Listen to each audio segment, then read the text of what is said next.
ప్రతిసారి మాల్కి వచ్చినప్పుడల్లా హోమ్ సెంటర్కి వెళ్ళి సరదాగా కలెక్షన్ అంతా చూస్తూ ఉంటానన్నమాట. చూస్తుంటే చాలా బాగా నచ్చుతాయి కానీ ప్రైజెస్ చూస్తుంటేనే వామ్మో అనిపిస్తుంది.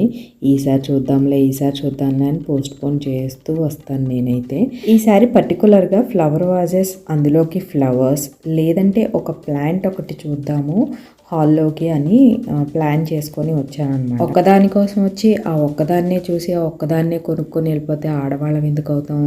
అందుకే షాప్ అంతా ఎక్స్ప్లోర్ చేశాను. చాలా బాగున్నాయి. వాటిలో నాకు ఈ ఫ్లవర్స్ ప్లాంట్ ఒకటి, ఈ టేబుల్ ఒకటి చాలా నచ్చాయి. ఎందుకో ఈసారి ప్లాన్ చేసుకోవాలి. ఇక ఈ ఫ్లవర్స్ ఒక 2 గంటలు చూశాను అట్లీస్ట్, ఏది డిసైడ్ అవ్వలేక. అంత కలెక్షన్ ఉంది. చివరికి ఇవి డిసైడ్ అయ్యాను, మా ఇంటికి బాగా సెట్ అవుతాయని. ఎలా ఉన్నాయి? బాగున్నాయా? ఇక నేను నా పనిలో ఉంటే పిల్లల పనిలో ఉన్నారు. చక్కగా కిడ్స్ రూమ్ ఎక్స్ప్లోర్ చేస్తున్నారు. భలే ఉంటాయి కదా ఈ బర్డ్స్.